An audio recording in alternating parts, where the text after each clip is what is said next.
Le Seigneur soit avec vous.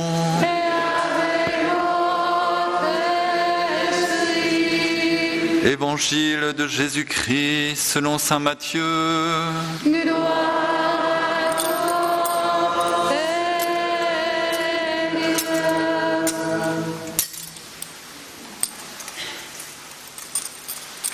Comme les disciples s'étaient rassemblés autour de Jésus sur la montagne, il leur disait: vous avez appris qu'il a été dit œil pour œil, dent pour dent. Eh bien moi je vous dis de ne pas riposter aux méchants. Mais si quelqu'un te gifle sur la joue droite, tends-lui encore l'autre. Et si quelqu'un veut te faire un procès, prendre ta tunique, laisse-lui encore ton manteau. Et si quelqu'un te réquisitionne pour faire 1000 pas, fais-en 2000 avec lui. Donne à qui te demande, ne te détourne pas de celui qui veut t'emprunter. Vous avez appris qu'il a été dit: tu aimeras ton prochain et tu haïras ton ennemi. Eh bien moi, je vous dis, aimez vos ennemis et priez pour ceux qui vous persécutent, afin d'être vraiment les fils de votre Père qui est dans les cieux. Car il fait lever son soleil sur les méchants et sur les bons, et tomber la pluie sur les justes et sur les injustes. Si vous aimez ceux qui vous aiment, quelle récompense aurez-vous? Les publicains eux-mêmes n'en font-ils pas autant? Et si vous ne saluez que vos frères, que faites-vous d'extraordinaire? Les païens eux-mêmes n'en font-ils pas autant? Vous donc, soyez parfaits, comme votre Père céleste est parfait. Acclamons la parole de Dieu.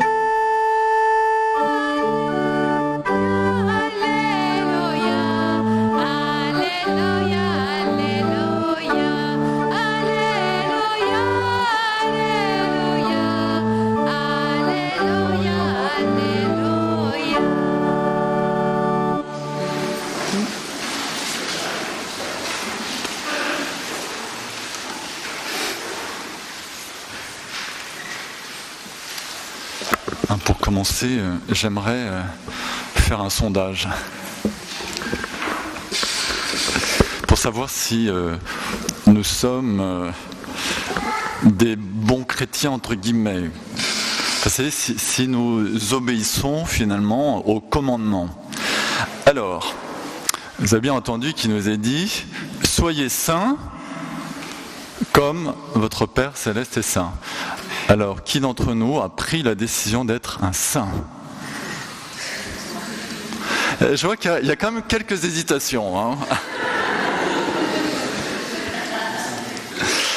Alors, parce que... mais c'est important de s'en rendre compte, quoi. Hein. Le commandement de Dieu, il est complètement fou, ça c'est vrai.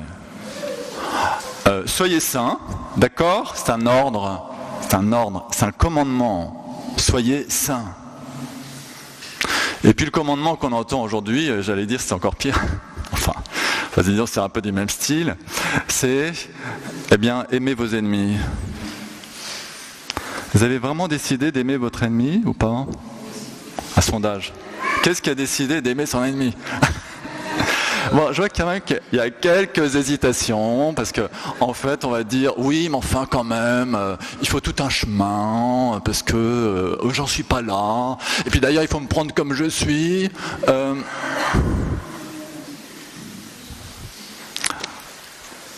Le commandement de Dieu est ce qu'il est. Hein. Alors, c'est vrai qu'avec un raisonnement du style prenez-moi comme je suis. Je fais une sélection des commandements de Dieu, je prends juste ce qui est à ma portée. Hein. Soyez sympas les uns avec les autres. Hein, ça marche jusqu'à maintenant? Ça va, à peu près. Hein, vous êtes bien élevés? C'est bon, ça marche. Non. En fait, le commandement de Dieu, soyez saints, aimez vos ennemis. Paf.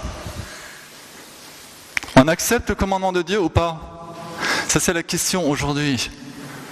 Est-ce qu'on le prend vraiment comme un commandement ou alors comme un truc un petit peu utopique ?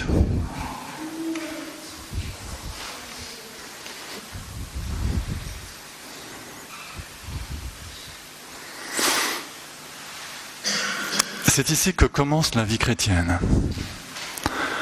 Si je fais le raisonnement des pharisiens de l'époque, je me dis effectivement, je fais une sélection dans tous ces commandements, puis moi, je vais effectivement jeûner 2 fois par semaine ou 3 fois. Ensuite, je vais donner la dîme de tous mes biens. Je ne suis pas comme ce publicain qui est dans le fond. Voilà. Alors, si vous voulez, la première chose, c'est donc, décidons-nous. Si nous nous décidons, on va dire, c'est dans la foi, contre nous-mêmes dans un sens.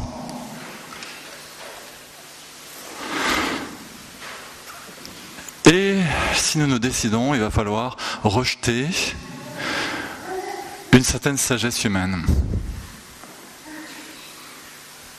Qui fait qu'encore aujourd'hui, peut-être dans ma tête, dans mon cœur, je me dis, je fais très bien quand même de faire la tête à celui-là ou à celle-là. J'ai raison quand même. Parce que d'abord, on fait la liste des raisons. Puis en moi, il y a une colère. Bon. Oui, mais tu vis avec Dieu ou pas ? Est-ce que tu veux vivre avec Dieu ou pas ? C'est quoi la vie chrétienne ? C'est une vie morale bourgeoise sympa pour tout le monde ? Ou est-ce que c'est une vie avec Dieu dans le Saint-Esprit ? Le Saint-Esprit qui brûle, qui transforme. Alors il y a une option à prendre.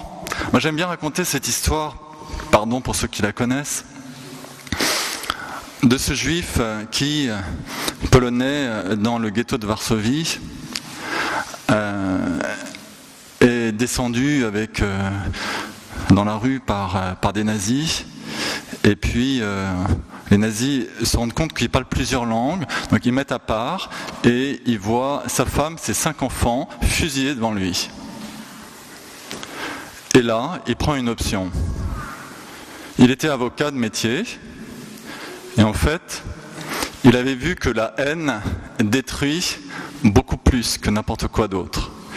Et il a décidé de rester dans l'amour. Le même, 5 ans après, au moment de la libération, on le retrouve dans un camp de concentration. C'est un homme qui avait des yeux extraordinaires. Puis l'Américain qui était là, il s'est dit, celui-là, il a dû arriver il y a 6 mois. Mais il avait fait 5 ans en camp de concentration. Puis il avait vu les gens mourir de typhus, de l'horreur, quoi. Quel est le secret de cet homme ? Il a entendu le commandement de Dieu et il l'a mis en pratique. C'est vrai que pour lui, c'était d'abord pour survivre. La haine fait beaucoup de ravages. Frères et sœurs, ne laissons pas la haine, même celle que nous recevons parfois, ne laissons pas la haine résonner dans nos cœurs. Ne donnons pas autorité à la haine dans nos cœurs. Ne donnons pas autorité au mal lorsque nous nous permettons d'avoir de la rancune et de l'amertume dans nos cœurs. Car ça, c'est donner autorité au mal pour le renvoyer comme un boomerang. Qu'est-ce qu'on a à reprocher aux autres dans ce cas-là si on fait pareil ? Le Seigneur vient nous libérer de ces cercles vicieux dans lesquels nous sommes enfermés. Ça, c'est la sagesse du monde.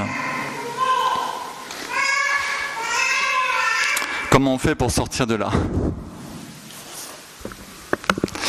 Eh bien, il y a le commandement de Dieu, oui. Le commandement, c'est une décision. Et puis, c'est le Saint-Esprit, surtout. Mais le Saint-Esprit, il a besoin d'être libéré dans nos cœurs. Il sera libéré si nous nous décidons. Je mets devant toi la bénédiction ou la malédiction, la vie ou la mort, mais choisis la vie. Nous, le travail, peut-être le seul que nous avons à faire, et c'est quotidien, choisir d'être saint, choisir d'aimer notre ennemi. C'est tout. Le reste, Dieu va le faire. Mais si nous n'avons pas pris cette décision en disant oui, j'en suis pas là, puis faut m'accepter comme je suis, et puis c'est un long chemin. Bon, en fait, on n'accepte pas le commandement, donc le Saint-Esprit, il vient pas. Je suis désolé, il vient pas. Il peut pas venir, parce que nous le refusons en fait. Nous le refusons. Alors, pourquoi aimer notre ennemi ? Premièrement, en fait, c'est Saint Paul qui nous le dit, nous l'avons entendu dans la seconde lecture. L'homme est à l'image de Dieu. Si tu regardes un homme, une femme, tu regardes en fait une œuvre de Dieu. Et comme dit la petite Thérèse, un artiste, il aime bien qu'on s'extasie devant ses œuvres. D'accord ? Donc, quand tu regardes une personne, même si c'est ton ennemi, tu vas t'extasier devant l'œuvre de Dieu. Parce qu'il est marqué par l'image de Dieu.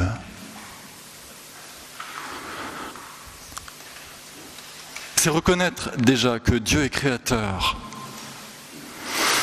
Et puis, aimer son ennemi, c'est reconnaître que Dieu est rédempteur.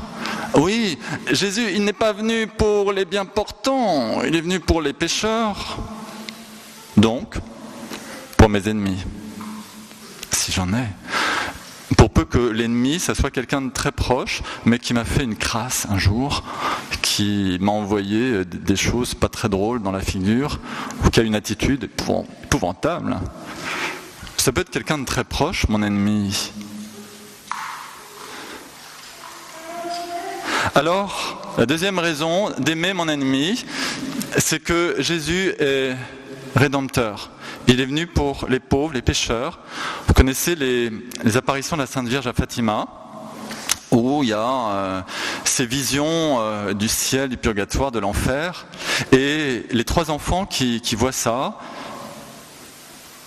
alors là, après, ils sont très très motivés pour participer au combat dans l'invisible. Parce que la Sainte Vierge leur dit, si vous priez, si vous faites des sacrifices, si vous offrez des sacrifices en union avec Jésus sur la croix, alors vous pouvez arracher les âmes qui se précipitent en enfer. Alors ça, c'est notre deuxième raison d'aimer nos ennemis. C'est de la charité. Priez pour ceux qui vous persécutent. Priez pour eux. Ils sont en danger de mort éternelle. Oui, mais j'y arrive pas à prier pour... Quand on dit j'y arrive pas à prier pour mon ennemi, ça veut dire qu'on n'a pas très très bien compris ce que signifie la prière. Comme si la prière c'était un peu de sucre sur une personne, comme on caresse un chat. Vous savez, ah c'est bien, t'es gentil, je prie pour toi. Mais non, si vous priez pour quelqu'un, vous permettez à ce quelqu'un de devenir saint, lui aussi. Ah donc, du coup, vous n'aurez plus d'ennemis. Donc c'est super comme stratégie, non ? Stratégie du monde, t'as un ennemi, alors la rancune et la haine, donc tu le tues. D'accord ? C'est la stratégie du monde. Stratégie de Dieu, t'as un ennemi, tu pries pour que ça soit plus un ennemi, et ça sera plus un ennemi. Faites notre choix. Faisons notre choix, pardon. Alors, vous voyez, en fait, ça c'est la vie dans l'esprit. Il y a un saint que nous aimons bien, un saint orthodoxe, qui s'appelle Silouane, de Mont Athos. Et il disait, il y a un signe indubitable de la présence de Dieu dans une âme. Un signe indubitable, c'est l'amour des ennemis. Si l'amour des ennemis est dans ton cœur, alors le Saint-Esprit est dans ton cœur. Sinon, le Saint-Esprit, il est ligoté encore. Il attend que tu dises oui. Alors oui, mais vous allez me dire, oui, mais enfin quand même, t'exagères, t'es pas réaliste, parce que quand t'as reçu quand même des blessures, dans ton cœur, t'as des deuils à faire, t'as tout un chemin, etc. Oui, je suis d'accord avec vous. Mais au début du chemin, c'est choisis la vie. Là, tu vas commencer ton chemin de deuil, de consolation, d'apaisement. Oui, mais choisis la vie. Choisis, même si tu n'arrives pas à dire « je pardonne », choisis de faire comme Jésus sur la croix. Père, pardonne-leur. Ils ne savent pas ce qu'ils font. Je trouve ça très intéressant. Vous avez remarqué que Jésus sur la croix, il n'est pas en train de dire « je vous pardonne ». Bon, c'est bon, je te pardonne. Non, il ne dit pas ça. Il dit « Père, pardonne-leur ». Alors, entrer et accueillir ce commandement de Dieu, finalement, ça signifie laisser dans nos cœurs toute la place pour le Christ. Et je vais vous relire ce que vous connaissez bien, c'est la première épître de Saint Pierre. Saint Pierre s'adresse aux domestiques qui ont des chefs terribles, injustes. Il leur dit, il les invite à supporter la souffrance. Pourquoi ? Il dit que le Christ aussi a souffert. Il a souffert pour vous, vous laissant un modèle, afin que vous suiviez ses traces. Lui qui n'a pas commis de faute, lui qui insultait ne rendait pas l'insulte, souffrant ne menaçait pas, mais s'en remettait à celui qui juge avec justice. Voilà, la clé elle est là. S'en remettait à celui qui juge avec justice. Est-ce que, frères et sœurs, dans nos conflits, nous avons le réflexe de nous en remettre à celui qui juge avec justice ? Ou encore, c'est le tribunal intérieur. Et je me débat dans mon tribunal intérieur. Vous savez, le saboteur intérieur qui dit « Ah, voilà ». La clé, comme Jésus, je m'en remets à celui qui juge avec justice. On va être concret aujourd'hui, frères et sœurs. Nous allons essayer, dans le silence de tout à l'heure, de visionner les personnes que nous avons, avec qui nous avons encore de la rancune. Il y en a peut-être une, il y en a peut-être zéro. Et puis, nous allons nous en remettre à celui qui juge avec justice. Pour accueillir ce commandement de l'amour, dire oui Seigneur, j'accepte d'aimer jusqu'à mes ennemis, ceux qui me contrarient, ceux qui me piquent, ceux qui me font souffrir. Et Seigneur, envoie ton Saint-Esprit. Vous savez, les pères de l'Église, les pères du désert plus exactement, ils disaient « Celui qui s'arrête tombe ». Si tu t'arrêtes de décider d'aimer ton ennemi, alors tu tombes. Si tu t'arrêtes de décider d'être saint, alors tu tombes. Car le commandement de Dieu, c'est une marche. C'est pas une référence quelque part dans un coin. C'est un chemin, c'est une marche. Alors, frères et sœurs, nous allons bénir le Seigneur, lui qui ouvre ce chemin de vie devant nous. Et disons-lui notre décision maintenant et accueillons son Esprit Saint qui nous entraîne dans l'amour véritable.